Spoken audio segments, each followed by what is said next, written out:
माहेश्वर सूत्र करेंगे, उसके बाद पूरी वर्णमाला को बिल्कुल विश्लेषणात्मक तरीके से हम पढ़ने वाले हैं। माहेश्वर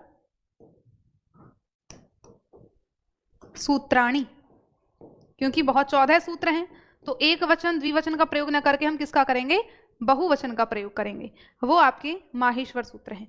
अब माहेश्वर सूत्र कितने होते हैं, इनको माहेश्वर सूत्र क्यों कहा जाता है, तो इनके बारे में एक जो है कथा प्रचलित है कि कहा जाता है कि महेश यानी कि शिव जी के डमरू से इनका आविर्भाव माना जाता है कि शिव जी के मतलब पाणिनि जी ने शिव जी की उपासना करी, शिव जी अपना नृत्य कर रहे थे, डमरू बजा रहे थे और नृत्य करते उनके डमरू से इन्होंने 12-13 बार नवाद ढक्कम ननाद ढक्कम नव पंच बारम 9 और 5 यानी कि 14, इन्होंने 14 बार डमरू को बजाया और इनके डमरू के बजाने से जो 14 ध्वनियां निकली उनसे 14 माहेश्वर सूत्रों का निर्माण हुआ।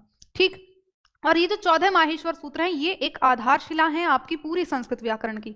इन्हीं यानी कि बहुत ही सूत्रात्मक तरीके से इन्होंने अपने 14 माहेश्वर सूत्र महर्षि पाणिनि मुनि ने पिरोए हैं, एक सूत्रबद्ध किए हैं। इसमें पूरी वर्णमाला आपकी संस्कृत की आ जाती है। तो मैं आपके सामने पूरे 14 सूत्र लिखती हूँ और आपको वो याद भी करने होंगे। याद करोगे कि नहीं करोगे अच्छे बच्चों की तरह? ठीक है, बहुत शानदार।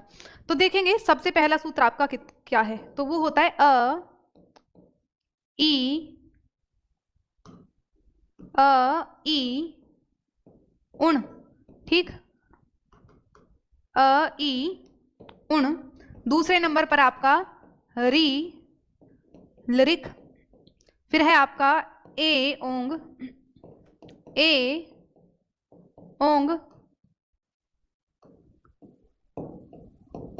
आई औच, हय वरट।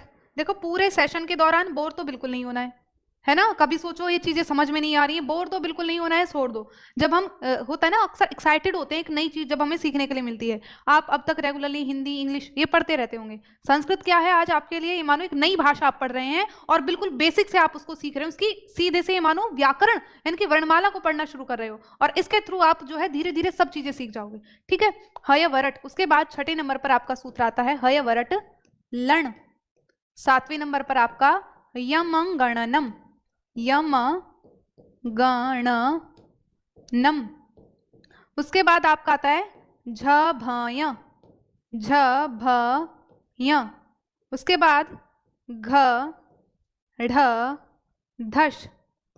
10वें नंबर पर आपका आता है जब गड़ दश, जब जब ग ड़ दश। उसके बाद आपका आता है 11वें नंबर पर ख फ छ ठ थ चट तव, ख फ छ ठ थ च ट तव। ये पूरा एक सूत्र है, ख फ छ ठ थ चट तव। ठीक है, उसके बाद 12वें नंबर पर आता है ख फ छ ठ थ चट तव क प य, क प य। 13वें नंबर पर श श सर। अब कहोगे ये याद कैसे करें, बोले ही नहीं जा रहे। बहुत से बच्चों को याद भी है जो पहले से मेरे से पढ़ रहे हैं और कुछ बच्चों के लिए नए होंगे, है ना। अब वो जो पुराने बच्चे हैं वो अपना एक्सपीरियंस बता सकते हैं आराम से, क्योंकि जब उन्होंने पहली बार इनको पढ़ा होगा उनको ये बहुत कठिन लगे होंगे और जब आप दूसरी बार तीसरी बार इनको पढ़ रहे हैं तो ऐसा आप इनके साथ एकदम सहज हो गए होंगे कि कितने बस अब तो याद हो गए, कोई दिक्कत ही नहीं है। ठीक है, तो इसी तरह से जो बच्चे पहली बार पढ़ रहे हैं उनके लिए कोई ये मत सोचना ही समझ में ही नहीं आएंगे, बहुत ही आसान चीजें हैं। अब एक बार इनका उच्चारण आप मेरे साथ करेंगे। ठीक है, मैंने लिख दिए हैं 14 सूत्र होते हैं माहेश्वर सूत्र और 14 के 14 लिख दिए हैं। अ ई उण, पहला सूत्र क्या है, अ ई उण। री लिरिक, री लिरिक। उसके बाद ए ओंग, ये अंग है, ए ओंग। आई औच, ह य वरट, आई औच ह य वरट लण। यमंगणनम, यमंगणनम। झभाय। यस मैम संस्कृत बहुत टफ लगती है, अब याद हो गया, बहुत शानदार है ना। झभाय घड़ धश, जब गड़ दश ख फ छ ठ थ चट तव। सबसे लंबा सूत्र आपका 11वां वाला आता है, ख फ छ ठ थ चट तव। फिर है आपका क प य श श सर और हल। अच्छा, तो एक बार मुझे ये कमेंट करके बता दो कौन है, बहुत से बच्चे कह रहे हैं मैम जी याद है। जिसको याद नहीं, जो पहली बार पढ़ रहा है वो मुझे बताएंगे कि मैम मैं आज पहली बार पढ़ रहा हूँ या पढ़ रही हूँ, कौन है? अगर आप सबको याद है ही तो मैं ज्यादा जोर नहीं दूंगी, आपको सीधा कॉन्सेप्ट पढ़ाना शुरू कर दूंगी, है ना। आपका ये वर्ण, अंतिम वर्ण जो है मैं उसको अलग कलर से आपका गोले बना रही हूं।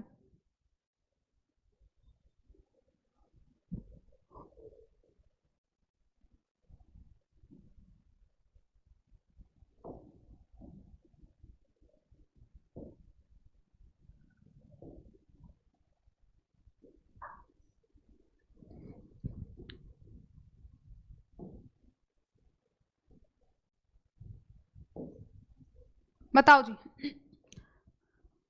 मुझे याद है मैम, गीतू को भी याद है मैम, मैं पहली बार पढ़ रही हूँ। जिद्दी शब्द जो है वो हलंत में है, आपका क्या है, हलंत है। और ये जो हलंत वर्ण होता है इसका नाम क्या है, इसको इत संज्ञक वर्ण कहते हैं। क्या कहते हैं, ये कैसा वर्ण है, तो इसको इत संज्ञक वर्ण कहा जाता है, जो हलंत होता है ना। और जब हम इन सूत्रों की गणना करते हैं, इन सूत्रों से, ये जो 14 माहेश्वर सूत्र हैं, इनसे प्रत्याहारों का निर्माण होता है ना। और प्रत्याहार का जो निर्माण होता है, जब, चलो अभी लास्ट में प्रत्याहार बाद में सिखाऊंगी, पहले इनके बारे में मैं सूत्रों के जो वर्ण हैं, वर्णों के बारे में थोड़ा सा डिटेल में कर देती हूँ, लिख देती हूँ आपके लिए। तो सबसे पहले आपके क्या आते हैं, स्वर वर्ण आते हैं, ठीक है। और स्वर वर्ण आपके कौन कौन से हैं, पहले तो स्वर वर्ण से पहले माहेश्वर सूत्र का नाम आपको याद होना चाहिए कि माहेश्वर सूत्र के नाम क्या क्या है। सूत्रों को किन नामों से जाना जाता है, तो कहेंगे इन 14 सूत्रों को हम चतुर्दश सूत्र भी कहते हैं, माहेश्वर सूत्र कहते हैं, वर्ण समाम्नाय सूत्र कहते हैं, शब्दानुशासन कहते हैं, शब्दानुशासन और भी कई नाम है, मैं बताऊं, शिव सूत्र कहते हैं, प्रत्याहार सूत्र कहते हैं, तो कई नाम है। इन 14 सूत्रों को क्या कहा जाता है, चतुर्दश सूत्र कहा जाता है। चतुर्दश का मतलब क्या होता है, 14 होता है, तो इनको चतुर्दश सूत्र, चतुर्दश का मतलब 14 होता है। इन 14 सूत्रों को चतुर्दश सूत्र भी कहते हैं, क्योंकि ये 14 होते हैं इसलिए इनको चतुर्दश कहते हैं। 14 सूत्र चतुर्दश सूत्र भी कहते हैं। और क्या है, इन्हीं सूत्रों से प्रत्याहार बनाए जाते हैं, अतः इन्हें प्रत्याहार सूत्र भी कहते हैं, है ना। इन्हीं सूत्रों से प्रत्याहार बनाए जाते हैं, इन्हीं सूत्रों से प्रत्याहार बनाए जाते हैं।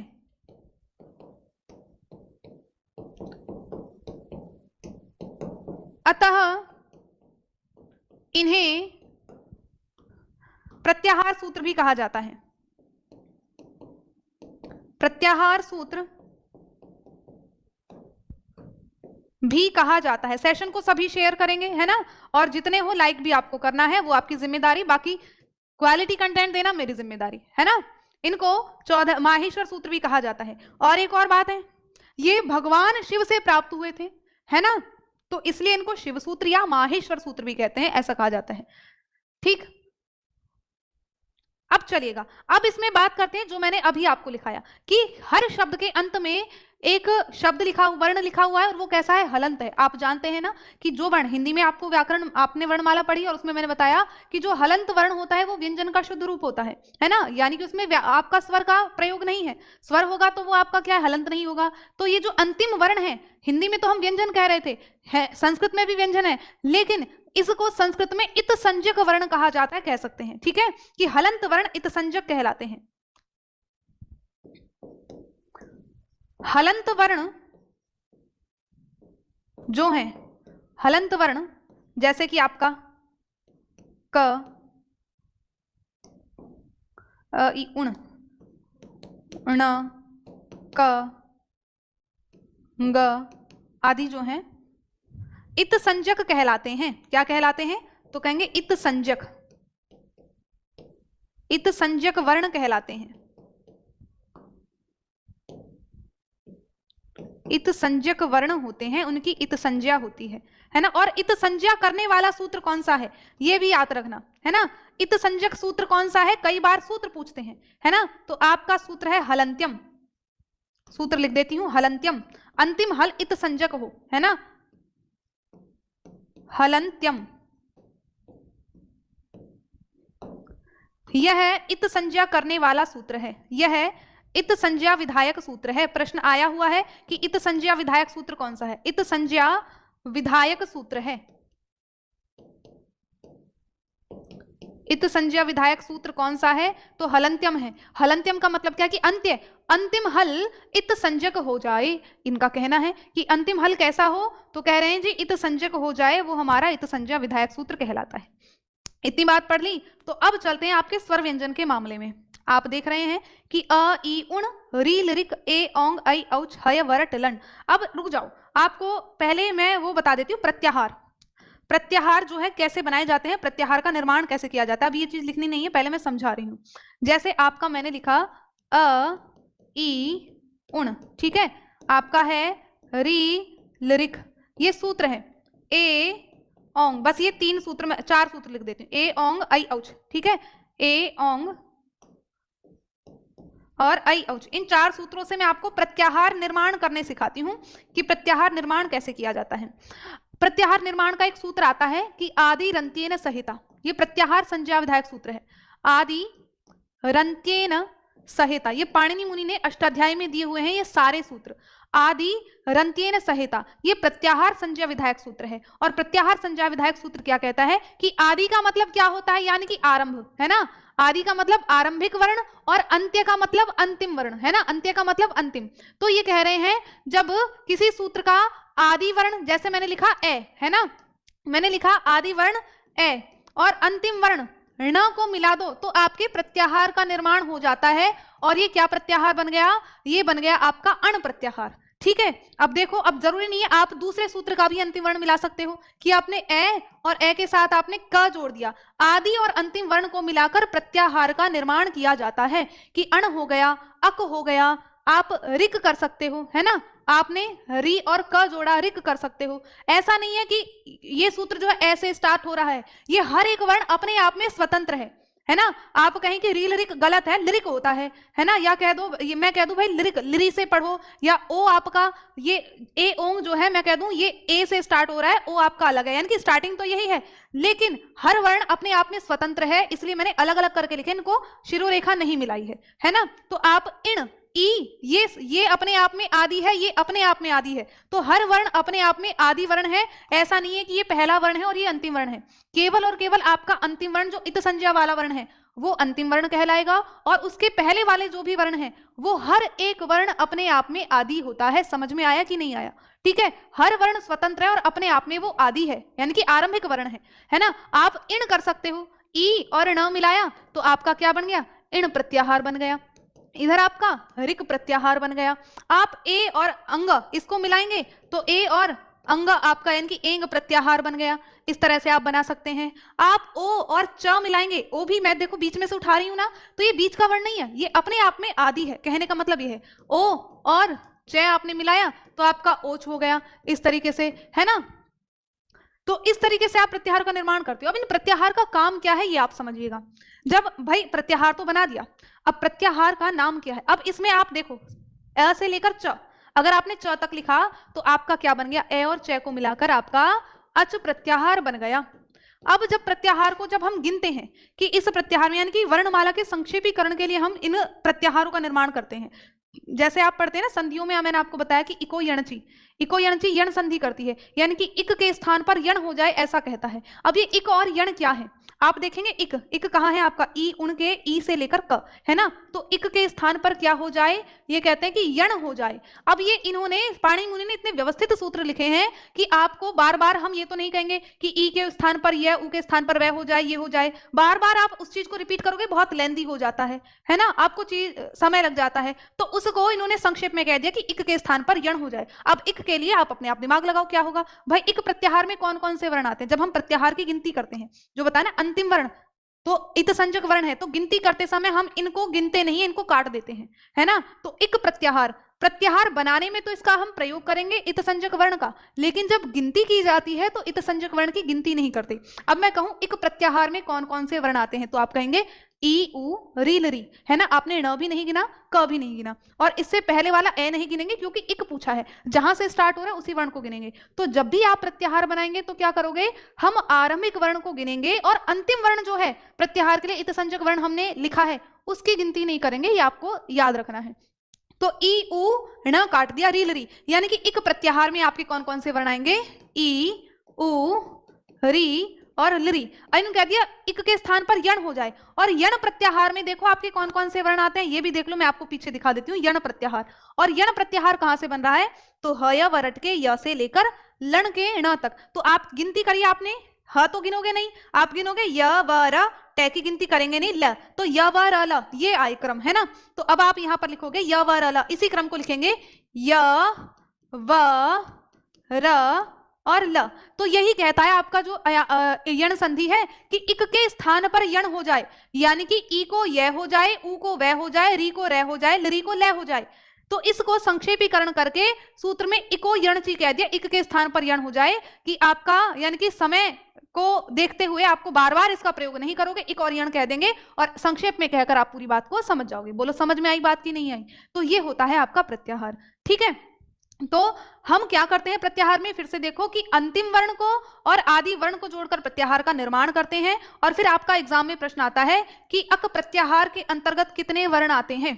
अब आप देखोगे भाई अक प्रत्याहार कहां से बन रहा है, ये अक प्रत्याहार में अ ई उ ण को गिनेंगे नहीं, री और लरी, यानी कि आपके कितने 5 वर्ण आ रहे हैं, लिख देंगे ए ई उ री और लरी, अंतिम वर्ण गिनेंगे नहीं। तो अक प्रत्याहार के अंतर्गत कितने वर्ण आएंगे, तो आपको फिर गिनती करके लिखना है 5। अब आप एकदम तो नहीं कर सकते हो क्योंकि आपको याद नहीं है, आप देखकर करोगे, इसलिए मैं आपसे कह रही हूं कि आपको जब प्रत्याहार बनाने हैं, बनाने पड़ेंगे क्योंकि प्रत्याहार से प्रश्न आते हैं, तो हमको ये सूत्र याद करने होंगे। और याद करने का मतलब ऐसा नहीं कि आप लेकर बैठे 1 घंटे और उनमें दिमाग मारे याद नहीं हो रहा, बार बार भूल जाते हो, कोई दिक्कत नहीं है, रट्टा मारना नहीं है।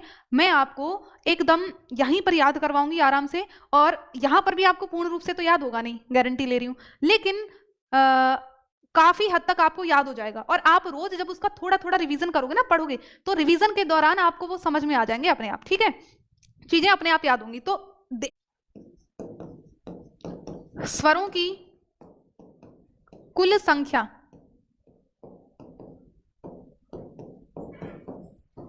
9 होती है। अच प्रत्याहार के अंतर्गत सभी स्वर वर्ण आते हैं, अच प्रत्याहार के अंतर्गत सभी स्वर आ जाते हैं, अंतर्गत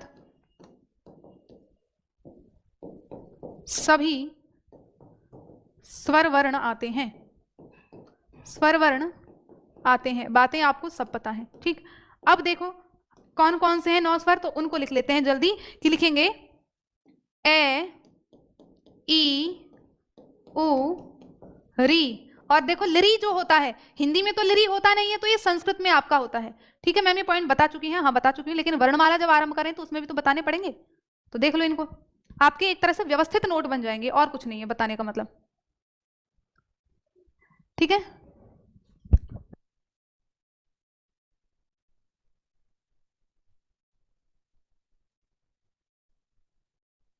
ए ई उण री लरी, ए ओ आई औ, है ना। तो कुल आपके कितने 9 वर्ण आपके हो गए। अब इनके उत्पत्ति के आधार पर इनका विभाजन करते हैं स्वरों का, ये हमने लिख तो लिए, इसलिए बता रही हूं मैं आपको कि बता चुकी हूं। अब बताओ तुम्हें पता है उत्पत्ति के आधार पर मूल स्वर कौन कौन से हैं, मूल स्वर कौन कौन से हैं, संयुक्त स्वर कौन कौन से हैं, तो ये मामला अब यहां पर अटकेगा, तो उनको हमें पढ़ना है। तो उत्पत्ति के आधार पर, उत्पत्ति के आधार पर अब स्वरों का वर्गीकरण हम देखेंगे। उत्पत्ति के आधार पर इनका जब वर्गीकरण करते हैं तो आपके कौन कौन से, सबसे पहले आपके आते हैं मूल स्वर। ठीक है, कौन से, तो कहेंगे मूल स्वर। और मूल स्वर आपके कितने होते हैं, तो मूल स्वरों की संख्या होती है 5, और वो कौन कौन से आपके, ए ई उ री लरी। ठीक है,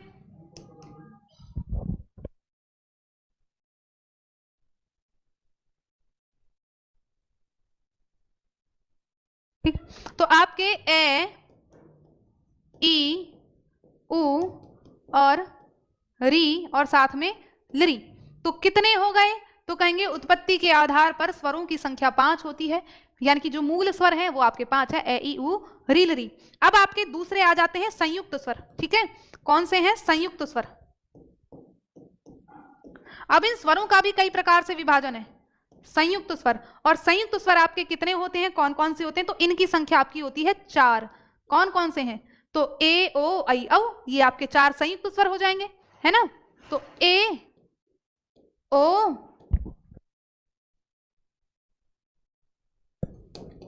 आई औ, ठीक है, ये 4 आपके संयुक्त स्वर हो गए। और इन संयुक्त स्वर को हम किस नाम से जानते हैं, तो इनको संध्या स्वर भी कहते हैं, यानी कि जो संधि से बने उनको संध्या स्वर, जब मिलके 2 वर्णों से मिलकर बन रहे हैं तो वो संध्या स्वर भी कहलाते हैं। ए का निर्माण कैसे होता है आपको पता है, आप देखते हैं गुण संधि जब पढ़ते हैं कि ए और ई को मिलाकर ए बनता है।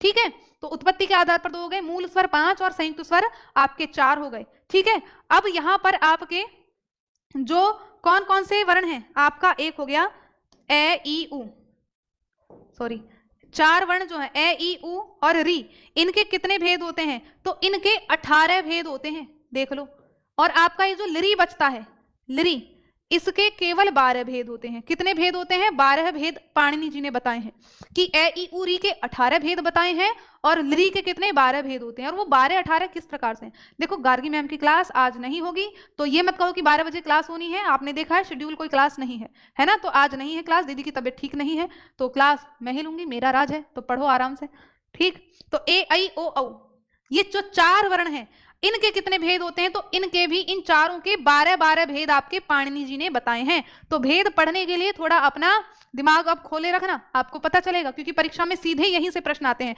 क्योंकि सामान्य बातें आप जानते हैं, जो जानने की बातें हैं उनको जान जाओ तो क्या ही कहने हैं, क्यों रोना है फिर, है ना? तो जानने की बातों को जानना पड़ेगा, उनको दिमाग के ऊपर से नहीं जाना है।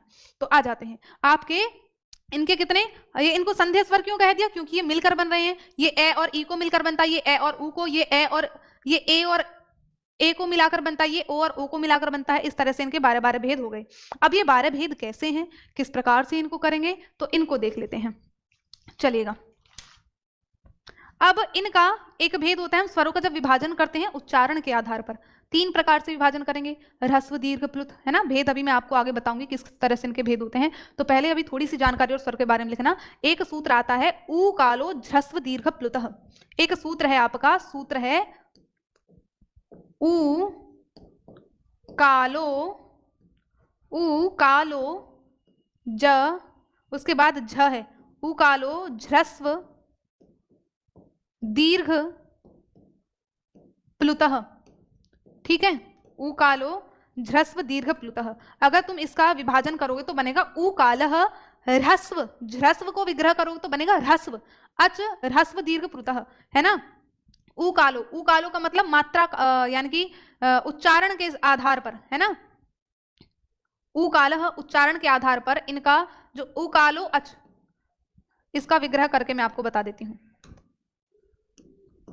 ऊ कालः अच ह्रस्व दीर्घ और प्लुत, ये मैं इसका विग्रह करके आपको बताया, है ना? तो ऊ कालः यानी कि उच्चारण के आधार पर इनका जो अच है, अचों का विभाजन 3 प्रकार से किया जाता है, ह्रस्व दीर्घ और प्लुत, ठीक है?